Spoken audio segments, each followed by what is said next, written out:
ರಾಮನಗರ ಜಿಲ್ಲೆ ಚನ್ನಪಣ್ಣ ತಾಲೂಕಿನ ಇಗ್ಲೂರು ಗ್ರಾಮದಲ್ಲಿನ ದೇವಾಲಯದ ಬಳಿ ದೇವಾಲಯದ ಆಸ್ತಿ ಹಣ ಒಡವೆ ರಕ್ಷಣೆ ಮಾಡಿ ತನಿಖೆ ನಡೆಸುವಂತೆ ಏಕಾಂಗಿಯಾಗಿ ಕೆಲ ದಿನಗಳಿಂದ ಅನಿರ್ದಿಷ್ಟವಾದಿ ಮುಷ್ಕರ ಮಾಡುತ್ತಿರುವುದರ ಬಗ್ಗೆ ಜಿಲ್ಲೆಯ ಜನರ ನಾಡಿಮಿಡಿತ ಸಂಗ್ರಾಮ ಟಿವಿ ತಂಡ ಪ್ರತಿಭಟನಾ ಸ್ಥಳಕ್ಕೆ ಭೇಟಿ ನೀಡಿತ್ತು. ಕಾದಿತ್ತು ಅಚ್ಚರಿ. ಅಲ್ಲಿ ಕುಳಿತು ಪ್ರತಿಭಟನೆ ಮಾಡುತ್ತಿದ್ದ ವ್ಯಕ್ತಿ ಸಾಮಾನ್ಯನಲ್ಲ. ತಾಲೂಕ್ ಪಂಚಾಯಿತಿ ಮಾಜಿ ಸದಸ್ಯ, ಅಲ್ಲಿ ಇಗ್ಲೂರಿನ ಗ್ರಾಮ ಪಂಚಾಯಿತಿ ಸದಸ್ಯ, ಸಾಮಾಜಿಕ ಹೋರಾಟಗಾರ ಎಸ್ ಸಿದ್ದರಾಮಯ್ಯ ಗಡೆ. ಇದೇನಿದು ನಿಮ್ಮ ಹಣೆ ಬರಹ? ಜನರು ಸುಳಿಯದೆ ನಿರ್ಜನ ಪ್ರದೇಶದ ಬೊಮ್ಮೇಶ್ವರ ದೇವಾಲಯದ ಬಳಿ ಬ್ಯಾನರ್ ಕಟ್ಟಿಕೊಂಡು ಪ್ರತಿಭಟನೆ ಮಾಡುತ್ತಿದ್ದರ ಬಗ್ಗೆ ಸಂಗ್ರಾಮ ಟಿವಿ ಪ್ರಶ್ನೆ ಮಾಡಿತ್ತು. ಮೊದಲೇ ಮರಳು ಮಾಫಿಯಾ ವಿರುದ್ಧ ಹೋರಾಟ ಮಾಡಿದ ಹೋರಾಟಗಾರ ಅವರಿಂದಲೇ ಕೇಳಿ ಅನ್ಯಾಯವನ್ನ. ಈ ಒಂದು ನನ್ನ ದುಸ್ಥಿತಿಗೆ, ಈ ಒಂದು ವ್ಯವಸ್ಥೆಗೆ ನಾನು ಚಳವಳಿ ಕೂತ್ಕೋಬೇಕಾದ್ರೆ ಮೂಲ ಕಾರಣ ಮರಳು ಮಾಫಿಯಾ. ಸರ್ಕಾರದ ಕಂದಾಯ ಇಲಾಖೆಯವರು ಮತ್ತು ಆರಕ್ಷಕ ಇಲಾಖೆಯವರು ಶಾಮೀಲಾಗಿ ಅಕ್ರಮ ಗಣಿಗಾರಿಕೆಯನ್ನು ನಿರಂತರವಾಗಿ ನಡೆಸ್ತವ್ರೆ. ಚನ್ನಪಟ್ಟಣ ತಾಲೂಕು ಇಗ್ಲು ಗ್ರಾಮಕ್ಕೆ ಸೇರಿರುವ ಕುರುಬ ಸಮುದಾಯದ ಶ್ರೀ ಬೊಮ್ಮೇಶ್ವರ ಸ್ವಾಮಿ ದೇವಾಲಯ, ಮಂಡ್ಯ ಜಿಲ್ಲೆಯ ಮಳವಳ್ಳಿ ತಾಲೂಕಿನ ಉಸ್ಕೂರು ಶ್ರೀ ಬೀರೇಶ್ವರ ಸ್ವಾಮಿ ದೇವಾಲಯ, ಮಾರೇಗೌಡದೊಡ್ಡಿಯ ಶ್ರೀ ಬೀರೇಶ್ವರ ಸ್ವಾಮಿ ದೇವಾಲಯ, ಮದ್ದೂರು ತಾಲೂಕಿನ ಹರುವನಹಳ್ಳಿ ಗಡಿಯ ಬೀರೇಶ್ವರ ಸ್ವಾಮಿ ದೇವಾಲಯದ ಕೋಟ್ಯಾಂತರ ಆಸ್ತಿ ಗಬಳಿಕೆಯನ್ನು ತಡೆಯಲು ಇವರ ಹೋರಾಟದ ಉದ್ದೇಶವಂತೆ. ದೇವಸ್ಥಾನದ ಹೆಸರಲ್ಲಿ ಈ ಜಮೀನಿಲ್ಲ, ಟ್ರಸ್ಟ್ ಹೆಸರಲ್ಲದೆ. ಯಾವ ಟ್ರಸ್ಟ್ ಅದು? ಅದು ಈ ಒಂದು 20 ವರ್ಷದಿಂದ 15 ವರ್ಷದಿಂದ ಕಟ್ಕೊಂಡವ್ರೆ. ಯಾರ ಒಂದು ವರ್ಷಕ್ಕೆ ಒಂದು ಟ್ರಸ್ಟು, ಒಬ್ಬರು ಒಂದು ವರ್ಷ ಮಾಡೋದು, ಒಂದು 5 ವರ್ಷ ಮಾಡೋದು, ಅದಕ್ಕೆ ದುಡ್ಡು ಕಾಸೆಲ್ಲ ತಿನ್ಕೊಳ್ಳೋದು, ಇನ್ನೊಂದು ಟ್ರಸ್ಟ್ ಕಟ್ಟೋದು. ಈ ಥರ 6-7 ಟ್ರಸ್ಟು ಮದ್ದೂರು ಸಬ್ ರಿಜಿಸ್ಟ್ರ್ ಆಫೀಸಲ್ಲಿ ಆಗಿದೆ. ಸಬ್ ರಿಜಿಸ್ಟ್ರ್ ಆಫೀಸಲ್ಲಿ ಕಾಪಿ ಕೊಡಿ ಅಂದರೆ ಕೊಡೋರು. ಈ ದೇವಸ್ಥಾನ ಟ್ರಸ್ಟ್ ಇಲ್ಲದೆ ಈ ದೇವಸ್ಥಾನ ನಾವು ಟ್ರಸ್ಟ್ ಮಾಡಿಲ್ಲ, ಅವ್ರು ಮಾಡ್ಕೊಂಡಿರೋದು. ಯಾವ ದೇವಸ್ಥಾನಕ್ಕೆ ಮಾಡಿಲ್ಲ, 4 ದೇವಸ್ಥಾನ ಸೇರಿಸಿ ಮದ್ದೂರು ತಾಲೂಕಲ್ಲಿ ಟ್ರಸ್ಟ್ ಮಾಡ್ಕೊಂಡವ್ರೆ.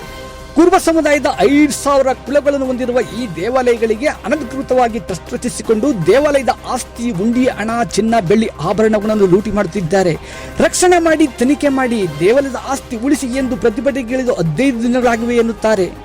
ರಾಜ್ಯಪಾಲರು, ಮುಖ್ಯಮಂತ್ರಿಗಳು, ಉಪಮುಖ್ಯಮಂತ್ರಿಗಳು, ಗೃಹ ಸಚಿವರು, ಡಿಸಿ, ಎಸ್ಪಿ, ಸಿಪಿಐ, ಪಿಎಸ್ಐಗಳಿಗೆ ಮನವಿ ಮಾಡಿದರೂ ನಮಗೂ ಈ ಪ್ರತಿಭಟನೆಗೂ ಸಂಬಂಧವೇ ಇಲ್ಲ ಎಂದು ವರ್ತಿಸಿದ್ದಾರೆ.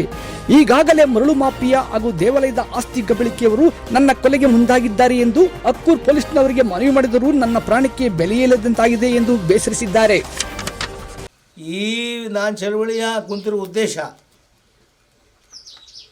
ನಾನು ಚಳವಳಿ ಸ್ಥಳಕ್ಕೆ ಮಾನ್ಯ ಮುಖ್ಯಮಂತ್ರಿಗಳು, ಗೃಹ ಮಂತ್ರಿಗಳು ಮತ್ತು ವಿರೋಧ ಪಕ್ಷದ ನಾಯಕರು, ಶಾಸಕರು, ಜಿಲ್ಲಾಧಿಕಾರಿಗಳು ಬರಬೇಕು.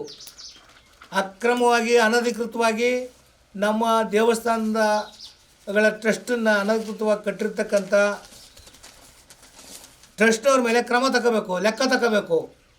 ಅವ್ರು ವಸೂಲಿ ಮಾಡಿರ್ತಕ್ಕಂಥ ಹಣನ ಲೆಕ್ಕ ತಗೋಬೇಕು. ಖರ್ಚಾಗಿರೋದಷ್ಟು, ಉಳಿದಿರುವಷ್ಟು ಅನ್ನೋದನ್ನು ಪರಿಶೀಲಿಸಬೇಕು. ಇಷ್ಟಾಗೋರ್ಗೆ ಮತ್ತು ಈ ಜಮೀನು ಏನಿದೆ ಸರ್ಕಾರದ್ದು, ಇದನ್ನು ನಾನು ಇವಾಗ ಸೈಟ್ಗೆ ಏನು ತಗೊಂಡವ್ರೆ, 480 ಎಕರೆ ಜಮೀನಿದ್ರು ಅದನ್ನು ನಾವೆಲ್ಲ ಬಿಟ್ಟು ಇಲ್ಲಿ ತಗೊಂಡವ್ರೆ ದೇವಸ್ಥಾನವು. ಇದನ್ನು ನಮ್ಮ ದೇವಸ್ಥಾನಕ್ಕೆ ವಾಪಸ್ ಕೊಡಬೇಕು, ಉನ್ನತ ಮಟ್ಟದ ತನಿಖೆ ಮಾಡಬೇಕು ಸರ್ಕಾರ ಅಂಥೇಳಿ ಆಗ್ರಹಿಸಿ ನನ್ನ ಬೇಡಿಕೆನ ಇಟ್ಟು ನಾನು ಹೋರಾಟ ಮಾಡ್ತಾಯಿದ್ದೀನಿ ಸ್ವಾಮಿ. ಆಡುವಾಗಲೇ ಈ ರೀತಿಯಾಗಿ ಕುರುಬ ಸಮುದಾಯದ ಗಡಿ ದೇವರುಗಳ ಆಸ್ತಿ ಸಂಪತ್ತನ್ನು ನುಂಗುತ್ತಿರುವವರ ವಿರುದ್ಧ ಪ್ರತಿಭಟನೆಗೆ ಮಾಡುತ್ತಿದ್ದರೂ ಯಾರೂ ಕೂಡ ಇತ್ತ ಸುಳಿಯಲಿಲ್ಲ. ಪ್ರಜಾಪ್ರಭುತ್ವದ ಕಗ್ಗೊಲೆ ಮಾಡುತ್ತಿರುವ ಸರ್ಕಾರ, ಅಧಿಕಾರಿ ವರ್ಗದವರ ಮೌನ ಹಾಗೂ ಶೋಷಣೆಯಿಂದ ಮನನೊಂದು ಇದೇ ಮಾರ್ಚ್ 10 ಸೋಮವಾರ ದೇವಾಲಯದ ಬಳಿ ಬೆಂಕಿಗೆ ಆಹುತಿಯಾಗುತ್ತಿದ್ದೇನೆ. ನಾನು ಸತ್ತ ನಂತರವೂ ದೇವಾಲಯದ ಆಸ್ತಿ ಹಾಗೂ ಸಂಪತ್ತನ್ನು ಉಳಿಸಲಿ ಎಂದು ಸರ್ಕಾರಕ್ಕೆ ಸಿದ್ದರಾಮಯ್ಯ ಗಡೆ ಎಚ್ಚರಿಕೆ ರವಾನಿಸಿದ್ದಾರೆ. ಮಾನ್ಯ ಮುಖ್ಯಮಂತ್ರಿಗಳು ಮತ್ತು ಕರ್ನಾಟಕ ಸರ್ಕಾರ, ರಾಮನಗರ ಜಿಲ್ಲಾಧಿಕಾರಿಗಳು ಮತ್ತು ಪೊಲೀಸ್ ವರಿಷ್ಠಾಧಿಕಾರಿಗಳಿಗೆ ನನ್ನ ಕಡೆಯ ಮನವಿ.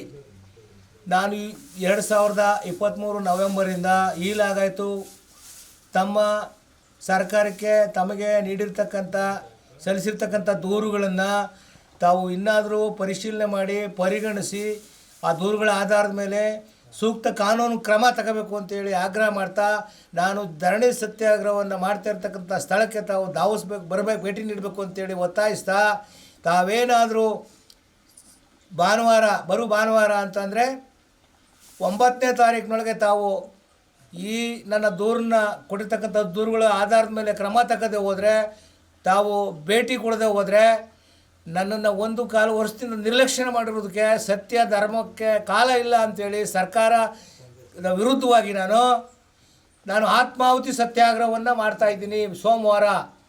ಸೋಮವಾರ ಮಧ್ಯಾಹ್ನ 12 ಗಂಟೆಯಿಂದ 6 ಗಂಟೆ ಒಳಗೆ ನಾನು ಆತ್ಮಾಹುತಿ ಸತ್ಯಾಗ್ರಹವನ್ನು ಮಾಡ್ತೀನಿ.